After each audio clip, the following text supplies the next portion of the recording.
And now we welcome to the first episode of the Lockie Brown Footy Show, and this is the Round 21 special.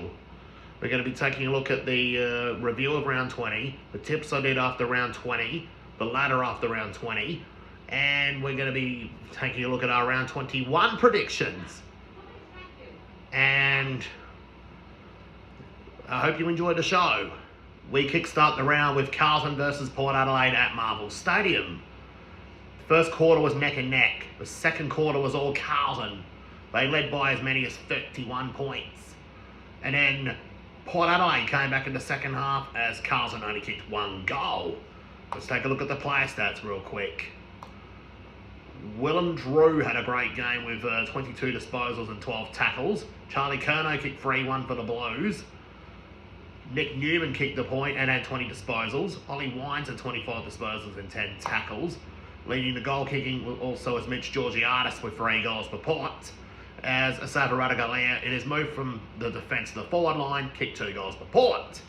Matthew Kennedy kicked 2 for the Blues, and Darcy Burn-Jones kicked 2 for the Power. As for Port Adelaide, well, they're going to be in with confidence for the game against the Swans next week. As for Carlton, well, they've been shaky in the last 4 games. North Melbourne versus Geelong at Bluntstone Arena. North Melbourne got off to a great start, kicking the first 3 goals of the game. And then Geelong came back in the second quarter, and from there they won by 40 points. Let's go to the player stats. Tristan Sherry, 25 disposals and 54 headouts in the ruck. If North Melbourne played better footy, he'd be an All-Australian ruckman by now. Tom Stewart had 32 disposals in his midfield role with 527 metres gained. Tom Powell had 34 possessions and 6 tackles. Harry Sheasel had 23 handballs. Let's go to the goal kickers. Tyson Stengel with 3 goals. He had that nightclub incident after that. Nick Larkey kicked 3 goals. Ollie Dempsey kicked 3 goals, both different clubs. Larkey kicked 3 for North and Dempsey 3 for the Cats. Sean Manor 2 goals and Ollie Henry 2 goals, 1. While Zane Dersma kicked 2 goals after coming on as a sub. But Geelong, well, their finals hopes are still alive. As for North Melbourne, if they can beat Richmond next week, well, they'd be 1 game clear of bottom of out of bottom of the ladder. Gold Coast versus Brisbane at the People First Stadium. Well, Gold Coast have finally lost at People First Stadium this season, as they've won every game there since March. They lose by 28 points. Although Gold Coast led at some stages, but they kept it a close game until Brisbane ran away with it in the second half. Dane Zorko had another great game across half-back with 32 touches. Lockie Neal shows why he's won 2 Brownlow medals. Josh Dunkley, 1 goal, 1 and 31 touches. Darcy Wilmot with 27 touches across half-back. Well, Gold Coast best player was Sam Flanders with 1 goal and 33 touches. And the only other one to report for Gold Coast is 2 goals from Malcolm Royces. As 4 Lions have kicked 2 goals each. As for Brisbane, well, if they can win their next few games, the results go their way, they could finish top. As for Gold Coast, well, if they don't beat West Coast next week, well, goodbye finals. St Kilda versus Essendon at Marvel Stadium. What a retro round game that was for the Saints. They were down for a bit in the first quarter against Essendon. And then after they took back the lead, they picked it up from there to win by 53 points. Let's go to the player stats. What a game from Rowan Marshall. 26 disposals and 30 headouts in the ruck. And a goal. Xavier Dersma. He's probably the only best Essendon player to report for this match. 1 goal and 25 possessions. As Masai Wanganeen-Malira had a great game, 31 disposals and 23 kicks. Jack Steele with 21 headouts and 308 metres gained. Cooper Sharman kicked 3 goals, so did Jack Steele. Jack Sinclair had 28 touches across half-back, while Callum Welke, 21 disposals and 11 marks in defence. St Kilda, well, although it may be too late, well, they're showing some heart to get ready for next season. As for Essendon, well, they got one last chance to make the finals. Melbourne versus GWS at the MCG. Yeah. Jesse Hogan gets a win against his old club at his old stomping ground. Melbourne led for just about the whole game until the third quarter. And then come last quarter, GWS ran away with it too. And then Melbourne came back for a bit, but GWS just managed to hold on by 2 points. Let's go to the player stats. Well, what a game from James Peatling. 28 disposals, 18 kicks and 11 tackles. Lockie Whitfield with another 35 disposals. Finn Callahan's had 36 of the best for possessions. Let's go to the goal kickers. Jesse Hogan kicked 4 against his old club. Toby Green kicked 3 goals. Bailey Fritsch kicked 2 goals for Melbourne along with Kay Chandler. Brent Daniels, however, kicked 2 for GWS. As for GWS, well, they're looking good to make the top 4. As for Melbourne, well, they've just about blown their last chance to make the finals. Here we are, Western Derby 59 is officially over. Fremantle versus West Coast at Optus Stadium ended at a 35-point win for the Dockers, as they keep their top 4 hopes alive. Although West Coast led for the majority of the game, Fremantle came out on top in the second half and never looked back. Andrew Brayshaw went on to win the medal with 36 disposals and 7 tackles and 5 clearances. West Coast best players were Elliot Yeo, Tom Cole and Tim Kelly, as they have both had 100s on AFL Fantasy. Caleb Sarong had another great game with 32 disposals and a goal. As for Fremantle, well, they're keeping the pressure on the finishing the top 2. As for West Coast, well, season's over, as they might be joining the race to get Liam Baker next year. And now we got Collingwood versus the team Shea Bolton no longer wants to play for, Richmond. Well, Collingwood led all game. And, well, although Richmond came back for a bit in the second half, but it was all over. Once their comeback charge was on, Collingwood had won the match by 26 points. Nothing can stop Nick Dacos. 42 disposals, 2 tackles and 11 clearances. His brother Josh had 32 touches. Darcy Cameron kicked a goal and 33 headouts. The only shining light for Richmond in this game was Nathan Broad. He's had 27 possessions and 15 marks. Collingwood, well, have they got enough gas to make the finals? As for Richmond, well, get ready to start life without Shea Bolton next year. Sydney Swans versus the Footscray Bulldogs at the SCG. Footscray went on to win the game by 39 points. It was a great win for the Bulldogs. The Swans, they didn't sign off Sam Reid's career too well. They kicked 4 goals up until 3/4 time. They just kicked 3 goals in the last quarter and that was it. For the Bulldogs, Adam Treloar was another great game. 40 disposals, which was a 20-20 average. 20 kicks and 20 handballs. Ed Richards with 25 touches, 5 tackles and a goal. Brodie Grundy held his own against Tim English with 43 headouts. Other than that, the only other Swans player to report was Matt Roberts. He's had 36 possessions and 8 marks. For Western Bulldogs, well, they're still in the hunt to make the finals. As for the Swans, although they're top of the ladder, well, they need to start picking up some wins if they want to stay top. Adelaide versus Hawthorn at Adelaide Oval. This is the Crows' worst performance at home in 5 years. This is our worst performance against Hawthorn at home since 1994. They lost by 66 points. Although it was close in the first until Hawthorn got the lead back. But once they got the lead back, well, it was pretty much game over. Let's go to the player stats. Well, although Hawthorn didn't have many individual good performances, the whole squad played good for Hawthorn.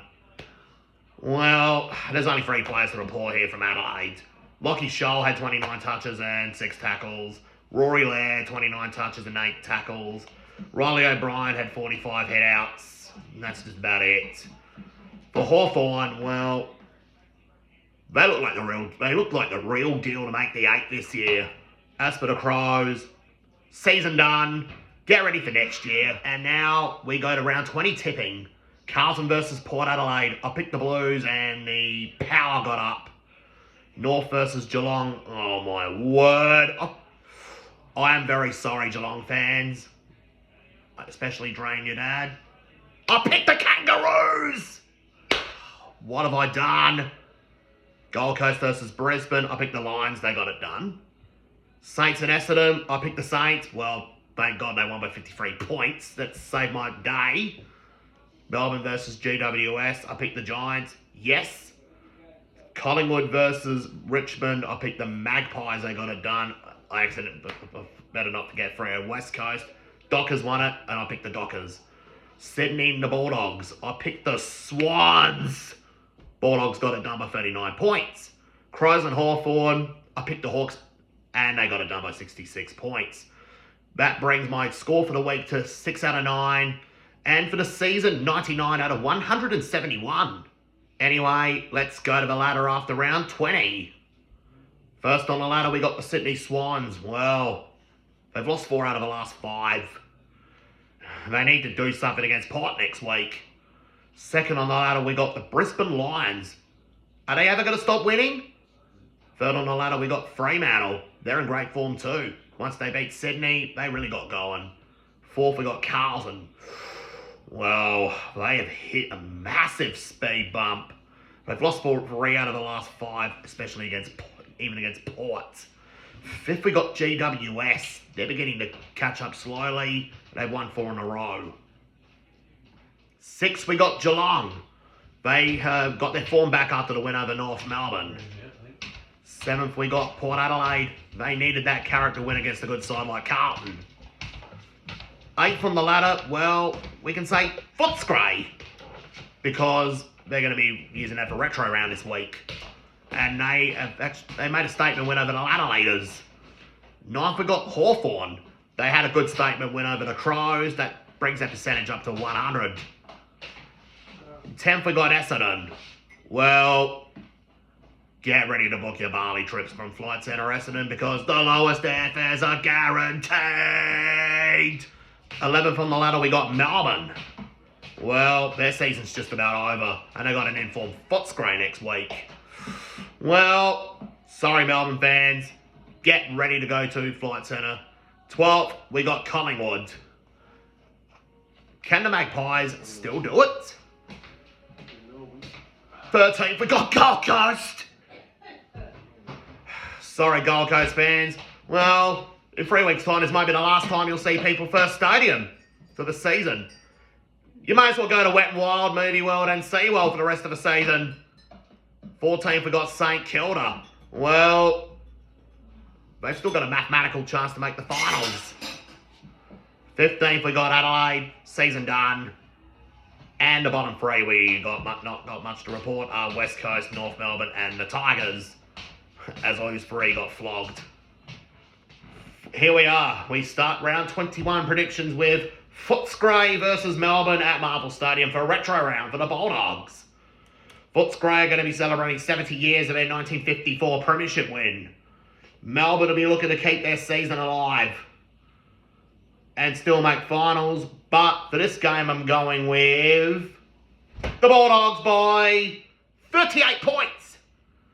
Best players for the Dogs, I'm going with Adam Treloar, Ed Richards and Marcus Bontempelli. As for Melbourne, I'm going with Trent Rivers in his midfield role. Should be a good win for the Bulldogs to keep their top 8 hopes alive.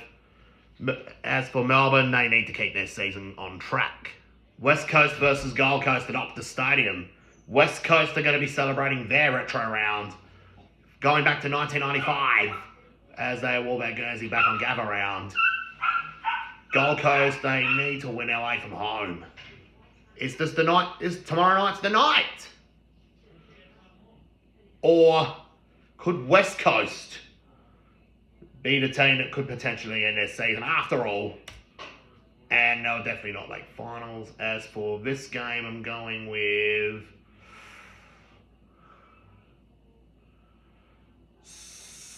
got Gold Coast away from home. The streak continues. I got West Coast in an upset by 2 points. Best players for the Eagles, I'm going with Harley Reid, Tim Kelly, and Tom Cole. Gold Coast, I'm going with the 2019 draft class trio. North Melbourne versus Richmond at Marvel Stadium. This should be a good game of footy. Let's see who will avoid bottom of the ladder. Well, Richmond, they haven't won a game at Marvel Stadium in 3 years. This prediction going, eeny, meeny, miny, mo, catch the tiger by the toe, if he hollers, had him shout. And I pick the Kangaroos by 1 point. Best players for the Kangaroos, I'm going with Colby McKercher, Harry Sheasel, and Luke Davies-Uniacke. As for Richmond, I'm going with Toby Nankervis, Shea Bolton. Well, soon might be his last game for the club, and I'll probably go with Tim Taranto. We've got the Cats versus the Crows in Geelong. This game is going to be known as the Jaden Bibble versus Dre Bennett derby. This should be a good game of footy. And I'm predicting which one of my best friends who I played footy with in the past and present team will win this match. Sorry, Crows fans. Your wait to win at the Cattery continues. I'm going with Geelong by 30 points. Best players for the Cats, I'm going with Jeremy Cameron, Ollie Henry, and Max Holmes. For the Crows, I'm going with Jordan Dawson, Jake Saligo, and Riley O'Brien. Collingwood versus Carlton at the MCG. The rivalry continues on another chapter. This game, it's Scott Pendlebury's 400th game. He'll be the first Collingwood player to achieve that milestone. Will the Magpies get the win for him, or will the Blues ruin the day? I've got... let me see... I've got the Pies getting up on Scott Pendlebury's day by 10 points. Best players for Collingwood, I'm going with the Dacos boys, Darcy Moore, and Scott Pendlebury on his 400th game. Carlton, I'm going with Paddy Cripps, Sam Walsh, and the Twin Towers. This win means that everything for both teams' finals chances. Port Adelaide versus Sydney at Adelaide Oval. This game is important for the Powers' finals hopes, and this game's also crucial for the Swans to stay top. Should be a good game of footy. The Swans have not beaten the Power in 8 years. Well, the streak is bound to continue. I've got Port Adelaide by 1 point. Best players for Port, I'm going with their 2018 draft class duo, Connor Rosie and Zach Butters. And I'm also going with Jordan Sweet in the ruck. Sydney, I'm going with Brodie Grundy, their midfield, big three. And if you can get a full game, Luke Parker. GWS versus Hawthorn at Martica Oval in Canberra, the home of Parliament House. Hawthorn need to win this game to keep their finals hopes alive. GWS will need to win this game to keep their top 4 hopes alive. For this one, well, although Hawthorn won the last game in Canberra against them 5 years ago, when Clarko was the coach, and Sam Mitchell continues to streak, I'm going with Hawthorn by 35 points. Best players for the Giants, I've got Lachie Whitfield, Tom Green, and James Peatling. Hawthorn, I'm going with Will Day, John Newcomb, and Dylan Moore. Essendon versus Fremantle at the MCG. This is the first time the Dockers will face the Bombers at the MCG in 25 years.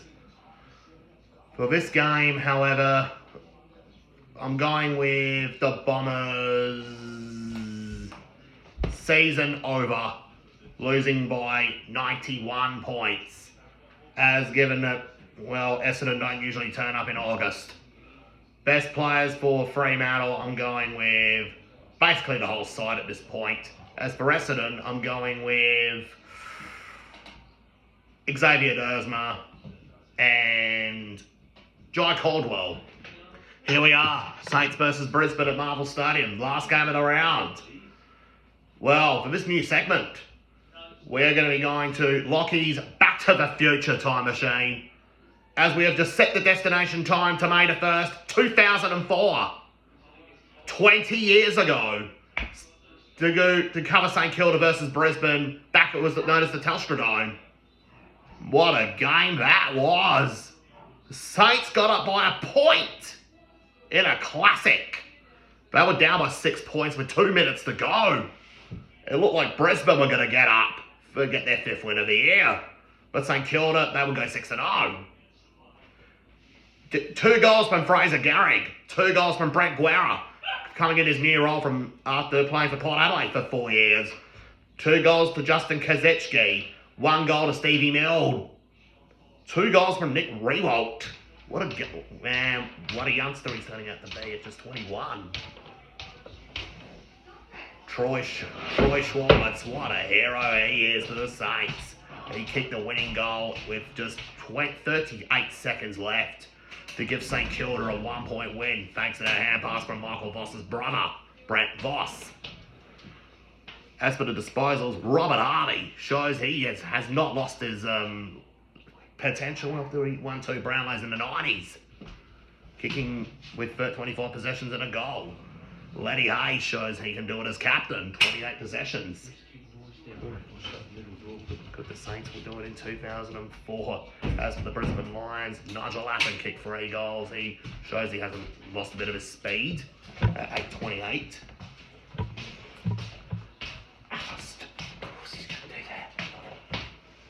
What's the... Neck or something.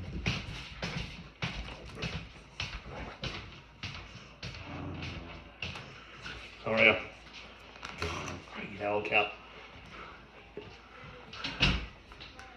That's also for Brisbane, Alistair Lynch showed he can still do it at 36, kicking 3 goals. And could he go on 1 more year?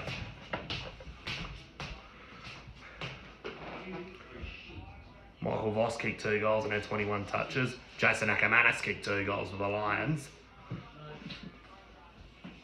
Mal Michael, he kind of cost the game for Brisbane for a little bit.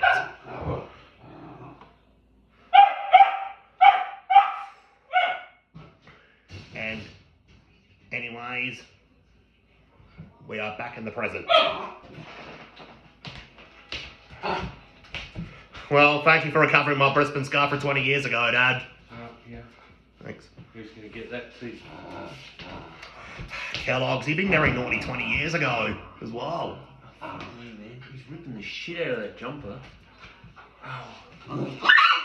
You stop it. For the Saints versus Brisbane game, well, just like 20 years ago, I'm going with the Saints by a point.